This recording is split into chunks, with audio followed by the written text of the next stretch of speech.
Нийт айл өрхийн эрчим хүчний хэрэглээ жилд 600 орчим мегаватт гэсэн тооцоо гарлаа. Энэ нь тэмч өндөр дүн биш сэргэд эрчим хүч зэрэг шийдлүүдийг ашиглах боломжтой гэдгийг Улсын хурлын гишүүн Жаргалан хэлж байлаа. Зочны байр суурьаар эргээд уулзъя.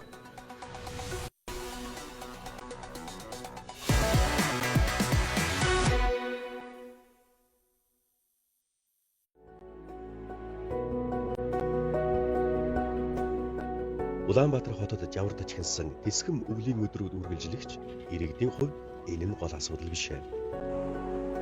Харин онц аюултай төвшөнд хүрээд байгаа агаарын бохирдол нь гол асуудал болж байна.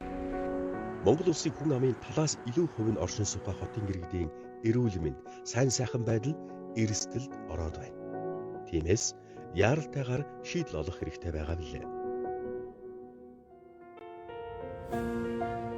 Монгол дахь нэгдсэн үндэсний байгууллагын хөгжлийн хөтөлбөрийн зүгээс гэр хоноллын айл өрхүүдийн нүүрсний хэрэглээг халж агаарын бохирдлыг бууруулахад дэмжлэг үзүүлэх зорилгоор байгаль дээлтэй сэргээгдэх эрчим хүчинд түшгэлсэн шийдлийг нэвтрүүлээд байна.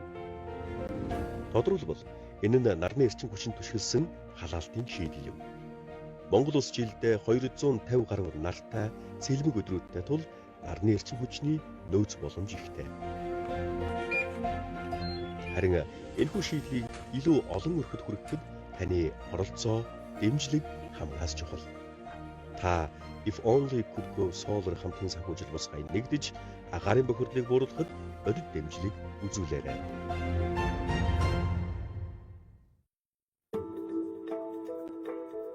Technological disruption and global uncertainty have led the financial services industry to an inflection point. Banks need to accelerate their digital transformation now or risk getting left behind. IBM is addressing the challenges banks face in moving their applications to the cloud by making security and regulatory compliance core to its offering. Financial institutions need a partner with the industry and technical expertise to help speed innovation without literally breaking the bank. That's why we developed the IBM Cloud for Financial Services.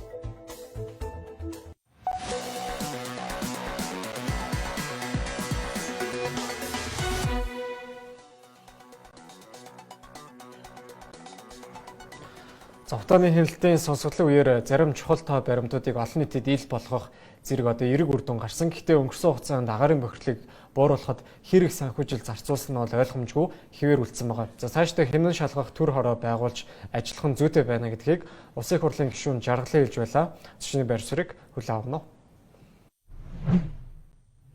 Тэг өнөөдөр бидний урилгыг хүлээн авч хүрэлцээрсэн танд маш баярлалаа. За одоо Улсын хурлын чуулган бол завсарлсан байж гин. Гэхдээ сая чуулган завсарлсны дараа бол утааны сонсгол хийгдлээ. 2 өдрийн турш явагдсан. За энэ дээр шин тоо баримтууд шийдлэхээсээ илүү зүгээр байдаг юм а ярьлаа гэсэн шүүмжил олон нийтийн зүгээс байна. Их хурлын гишүүний хувьд та энийг яг юу гэж харж байна? Хэр үр дүнтэй сонсгол боллоо гэж харж байна? За юуны өмнө өнгөрсөн 7 хоног зохион байгуулагч утааны сонсгол бол нэгдүгээрт одоо иргэд болон иргэний нийгмийн байгууллагуудын санаачлагаар тийм 71,000 гуйны гарын үсэг цуглуулад за тэгээд одоо их хурлаас бол тодорхой шийдвэрүүд гараад ингэж зохион байгуулагдсан сонсгол байгаа. За тэр утгаараа бол нэг олонний шаардлагын дагуу олонний анхаарлын төвд асуудлыг авчирж байгаа гэдэг утгаараа бол одоо бас тодорхой үр дүнтэй байлаа гэж харж байна. За мэдээж хэрэг ерөнхий хяналтын сонсгол гэдэг бол өөрөө бас одоо бас өөрийн гэсэн хязгаартай зүйлүүд тийм ээ. Энэ дээр бол одоо зүгээр яг юм нарийн одоо хянан шалгах үйл ажиллагаа гэдэг юм нотлох баримт цуглуулах үйл ажиллагаа бол явагдах боломжгүй. Гэхдээ бол саяны сонсголоор бол бид нар хэд хэдэн одоо маш тийм одоо сэтгэл сэрдийлмэр тоо баримтыг бол одоо яг эцлэн олж мэдлээ шүү дээ тийм ээ. Нэгдүгээрт бол одоо өнгөрсөн хугацаанд 779 хүн угаартаж нас орсон байна гэдэг тоо. За энэ тоо бол одоо сүүлийн одоо 2-7 хоногийн хугацаанд бас нэмэгдээд байна тийм үү. Одоо нэг айлын 6 хүн нас орсон байна. За сүүлд бас нэг айлын 3 хүн нас орсон энэ төр гэх мэтчлэн мэдээлэлүүд гараад байгаа тийм ээ. За тэгэхээр 17 оноос хойших тоо ахгүй 779 гэдэг чинь тийм ээ. За тэгэхээр ямар ч байсан гэсэн ер нь бол энэ угаартаж нас орж байгаа зүйл бол байна. За үүн дээр бид нэр ямар одоо арга хэмжээ авах уу гэдэг асуудал. За хоёрдугаарт нь бол одоо яг эдийн засгийн хүрээний асуудлууд тийм ээ. Одоо за өнгөрсөн хугацаанд бол одоо энэ агаарын бохирдолтой тэмцэх зорилгоор эдийн хэмжээний хөрөнгө зарцууллаа гэсэн зүйлүүдийг бол яг холбогд байгууллагууд бол тайлагналаа. За харамсалтай нь яг энэ дээр бол би бас яг учир дутагдaltaй гэж харж байгаа. Тэгэхээр нөө шинжээчийн дүгнэлт ч гэсэндээ бас харьцангуй учир дутагдaltaй гарсан.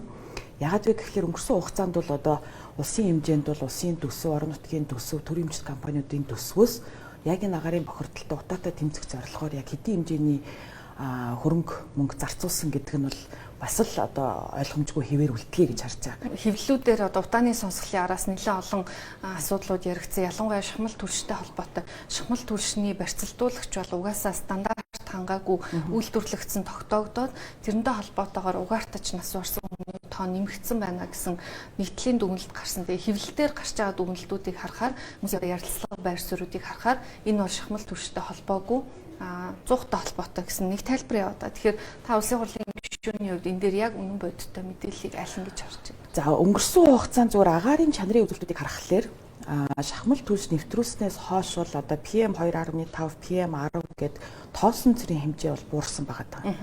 Тэгсэн хэрнээ одоо CO2, SO2 ч гэх юм уу тий одоо нөгөө угаарын хий, хөхрийн хий хоёр бол нэмэгдээд байгаа. Тэгэхээр энэ болохоор бас яг нөгөө түлшний бас өөрийнх нь одоо агуулмжтай холбоотой зүйл гэж бол харж байгаа юм л да. Одоо зүгээр нөө мэрэгжлийн бус хүний хувьд одоо агаарын чанарын үзүүлэлтүүдийг харахад шүү дээ. За тэгэхээр бол нэгэнтээ угаарын хий, хөхрийн хий нэмэгдэж байгаа учраас одоо угаартах аюул бол бас илүү өндөр байгаа тань тийм ээ. Тэгэхээр бол миний зүгээр хувийн байр суурь юу вэ гэхээр нэгэнд бид нар одоо жишээлбэл 100-нд нүүрс түлжил байгаа нөхцөлд бол ямар нэгэн байдлаар бол одоо утаагаар нь тийм ээ агаарын бохирдол бий болно. За тэгэхээр энэ утгаараа бол ерөөсөө урт хугацааны хувьд, дунд хугацааны хувьд ч гэсэндээ ер нь бол энэ утааг бүр мөсөө арилгах нь бол бидний зорилго шүү дээ. Тэгэхээр утааг арилгахын тулд бол одоо жишээл тэр одоо түлштэй болон одоо 100-тай зуралдаа давхвал огт шаардлагагүй гэж хараад байна. Тийм ээ. Тэгэхээр бол өнгөрсөн хугацаанд бол бид нар дандаа нэг тиймэрхүү зүйлтэй зуралдлаа шүү дээ. Нэг бол 100 яриал, нэг бол утаа одоо нөгөө түлш яриал тийм ээ. Тэгэхээр бол уул нь бол ингээд богино хугацаанд бид нар утааг одоо бүр мөсөө арилгахын тулд бол яах ёстой вэ гэхээр ерөөсөө л эрчим хүч рүү шилжих. Тийм ээ. Одоо юу гэдгийг нөгөө Монгол улс бол одоо эрчим хүчний бол нөөцөлөлттэй тийм ээ их усрын талаас за нүүрсэнч байна. Одоо юу гэдэг энэ одоо сэргээгт эрчим хүчний их усрууд ч байна тийм ээ. Тэгэхээр бид нар бол эрчим хүчээр ерөнхийдөө дулааны асуудлаа, халаалтын асуудлаа шийдэх бол бүрэн боломжтой гэж хараад байна. Тэгээд Улаанбаатар хотод одоо байгаа 200 мянган яндан тий одоо 200 мянган гэр хорооллын одоо айл өрхүүдийн нийт эрчим хүчний хэрэглээ бол өдөө нэг 600 орчим мегаватт гэсэн тооцоонууд бас гарсан байж байгаа. Тэгэхээр энэ бол одоо бас тийм дааж тавшгүй тий одоо юу гэдгийг нэг тийм богино хугацаанд хийж боломгүй тийм зүйл биш байхгүй юу? Жишээлбэл одоо саяхан гэхэд одоо бөөрөлжүүд дээр бол 300 мегаватт юу ингээд орох юутай болчлоо тийм үү. За Баян дээр болохоор ахаад эрчим хүчний станц байгуулагдчихээн тийм ээ. За 5-7 цахилгаан станц орж ирэх боломжтой гэх мэтчлэн бид нарт бол ингээд бас ингээд нөгөө хэрэгжүүлж байгаа тийм эрчим хүчний төслүүд ч бас байна тийм ээ. За дээрээс нь нөгөө бага орын бас зүйлүүд байж болж байна тийм үү. Одоо нөгөө сэргээгдэхтэй суурилсан тийм нөгөө тархмал их усрууд гэж болж байна. Өнгөрсөн хугацаанд ямар алдаа гарсан гэдгээ бол нэгдүгээр тооцох хэрэгтэй. Хариуцлагуудыг бас тооцох хэрэгтэй. За тэгээд ингээд тодорхой яг хэн хариуцах уу гэдгээ бас ойлгомжтой болох хэрэгтэй тийм ээ. Тэгэхээр хариуцлага тооцох гэдэг дээр болохоор сая сонсголоос бас нэг гарч байгаа нэг одоо эерэг үр дүн нь юу вэ гэхээр ерөнхийдөө үүн дээр бол одоо улсын хурлын гишүүд юун дээр санал нэг байгаа вэ гэхээр за төр хянан шалгах хороог байгуулъя. Өөрөөр хэлбэл нөгөө нэг хяналтын сонсголынхоо одоо араас явах те нотлох баримт цуглуулах за шинжээж томилох энэ төр одоо тим чигүүрэг бүхий илүү одоо нөгөө нэг юм эрх үүрэгтэй тийм бүтээрээ одоо парламентынхаа хянан шалгалтын чигүүргээ хэрэгжүүлье гэдэг зүйл дээр санал нэгдээд тэгээд Эрдэнэт гишүүний бланкн дээр гарын үсэг цуглуулад эхэлчихсэн байж байгаа. За гарын үсгийн тоо бол одоогоор бараг 20 шахам гишүүдийн гарын үсэг цугларсан байж байгаа. Тэгэхээр төр хянан шалгах хороо байгуулад явлаа гэхэд одоо ингээд яг өнгөрсөн хугацаанд болсон одоо тэр жишээл тэр хүний амнаас эртсэнтэй холбоотой зүйлүүд дээр яг ямар алдаа дутагдал гарав тийм үү. За дээрэс нь одоо энэ үр ашиггүй төсөв мөнгө зарцуулсан байдал дээр бас хин ямар хариуцлага хүлээх ёстой гэдэг зүйлүүд дээр тодорхой дүгнэлтүүдийг хийгээд тэр одоо зүйлийг эцэлэх нь зөв гэж хараад байна. За тэгмүүд дараачийн алхам нь юу вэ гэхлээр бас богино хугацаанд ерөөсөө энэ 5-7 төрш ХХК гэдэг алдагт үйлдвэрлээд байгаа компанийг ерөөсөө энэ нөгөө хаврын чуулганаар улсын хурал тодорхой шийдвэрүүдийг гаргасан чинь энэ компанийг татан буулгая. Тийм ээ. Татан буулгах эрхэм гэхдээ улсын хурлаас өмнө засгийн газарт байгаа юу?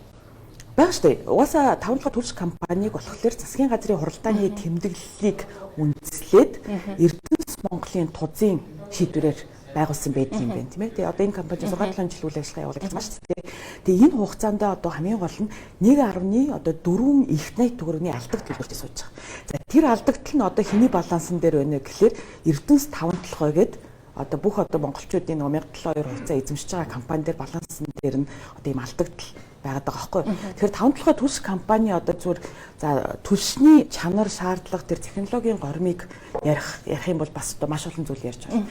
Зөвхөн зүгээр нөгөө санхүүгийн биднэрт одоо ингээд ойлгомжтой байгаа баримтуудыг харах юм бол 1 кг сайжруулсан түлшийг бол одоо биш нэг шуудаа сайжруулсан түлшийг 3500-аар зарж байгаа тийм үү. Гэтэл энэ шуудаа сайжруулсан түлшийн өртгөн 14900 төгрөг байна. Өөрөөр хэлбэл өөрийнхөө одоо өртгөөс даруй 4 дахин бага үнээр зараад байгаа байхгүй. Тэгэхээр одоо ерөөсөө нөгөө нэг одоо шуудаа тутмал маш хэмжээний алдагдал үйлдвэрлэдэг байгаа тийм. Тэгэхээр жилд болохоор ерөөсөө 210 тэрбум төгрөгийн алдагдал Эрдэнэс 5-толгой компани дээр бүртгэгдээд яваад байгаа.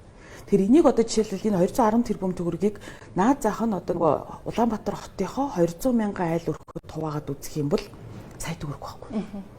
Тэгэхээр чи ийм хэмжээний алдагдал үйлдвэрлээ. За дээрээс нь хүмүүсийг одоо бүр угаартуулаад тийм ээ нагарын бохирдлыг бууруулах биш одоо магадгүй илүү нөгөө эрсдлийг нэмэгдүүлээд байгаа. Энэ зүйлээс бол бид нар бол богино хугацаанд татгалзаад дараачихаа шийдлүүдийг яг энэ хугацаанд авал илэрхийлж явж байна. За шийдлүүдийн хувьд бол сая сонсгол дээр бас одоо манай иргэний нийгмийнхэн за одоо ингээд аж ахуй нэгжүүд компаниуд бол бас тодорхой шийдлүүдийг танилцууллаа шүү дээ.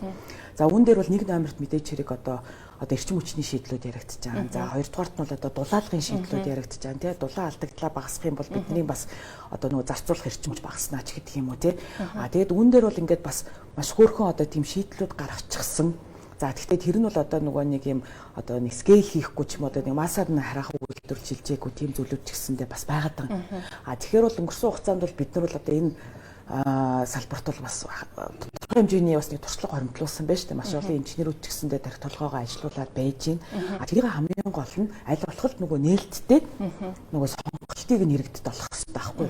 Эсбүгөөс зөвхөн одоо та нар 5-толгой түлшийн үйлдвэрлэж байгаа энэ шахмал түлшийг түлээ өөр одоо ямар ч хувилбар байхгүй гэж ярих нь бол маш одоо эрсдэлтэй бөгөөд одоо ингээд ийм зах зээлийн чөлөө хувьд айгу утгагүй тийм зүйл болоод байгаа гэж харж байна. За улсын хурлын хувьд мэдээж хяналтын чиглэлээ хэрэгжүүлнэ гэж тас хэлж байгаа хянан шалгах төр хороо тий. За энэ төр хороо байгуулагдсан ч гэсэн нөгөө талаасаа засгийн газарт хариуцлага тооцох асуудал одоо хэдийн одоо зарим гишүүдийн зүгээс гараад эхэлсэн байж байна. Энэ дээр за ялангуяа одоо хамтарч байгаа засгийн газрын хувьд ямар одоо өөрчлөлтүүд хувилбарууд байж болох ямар хяналтын анхны авах боломжтой гэж байна. За улсын хурл хяналтын чиглэлээ хэрэгжүүлэх ёстой гэдэг нь болохоор ер нь бол арай энэ 126 гишүүнтэй парламентын хувьд бол бас арай өөр арга барилаар бас ажиллаж байгаа нь харагдаж байгаа тийм ээ. Сая төсөвдөр ч гэсэндээ ямар хилцүүлгүүд өрнө өнтер гэдэг дээр. Тэгэхээр өнгөрсөн одоо жилүүдэд болохоор ерөнхийдөө бол хууль тогтоох байгууллага ерөөсөө л хууль санаачлах ёстой. Тэгээ улсын хурлын гишүүд бол хууль санаачлах эрх хүртэл гэсэн нэг тийм нийтлэг ойлголт байгаа даа шүү дээ тийм үү.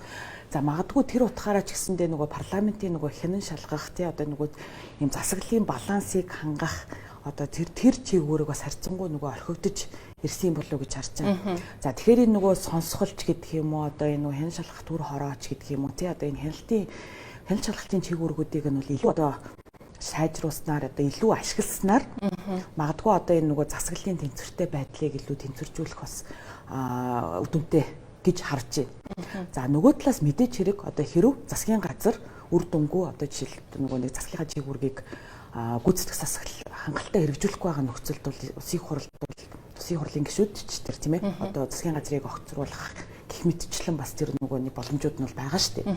За энэ утгаараа ч тэр одоо энэ бол одоо бас нээлттэй л асуудал байж байна. Тэгээ одоо хаврын чуулган эхлэх арай болоогүй байна. Энэ хугацаанд бол мэдээж хэрэг тодорхой улс төрийн шийдлүүд бол гараад явах бах. За миний хувьд бол одоо арчилсан намаа сонгогдсон улсын хурлын гишүүний хувьд бол анх бол хамтарсан засгийн газарт байгуулж явах цаг мөчтөл би бол одоо бас хувь хүний хувьд бол эсрэг газартай байсан. За энэ байр сууриа бүлэг дээрээ ч тэр одоо намынхаа эрх барих дээд байгууллага дээр ч тэр илэрхийлжсэн. За тэгэхээр нэгэнтээ бид нар олон холжтойгоо учраас бид нар зөвхөнхөө чиг үүргийг хэрэгжүүлээд явах нь зүйтэй гэсэн байр суурьтай байсан. Гэхдээ манай одоо жишээл нөгөө намын удирдах дээд байгууллагуудаар бол одоо хамтрах нь зөв. Одоо олонхын бүлгийн саналыг нь хүлээж авах нь зөвөө гэд хамтраад бас тодорхой гэрээ хэлцээрүүд байгуулад ингээд засагт ажиллаад явж байгаа. За саяны гишүүдийн гаргасан саналтай холбоотой бол би бол Арслан намын одоо бас эрх барих дэд байгууллагууд хуралдах ёстой, манай бүлэг хуралдах ёстой гэж харж байгаа. За өнөөдөр бидний урилгыг хүлээн авч хүрэлцэн тань маш их баярлалаа. Баярлалаа.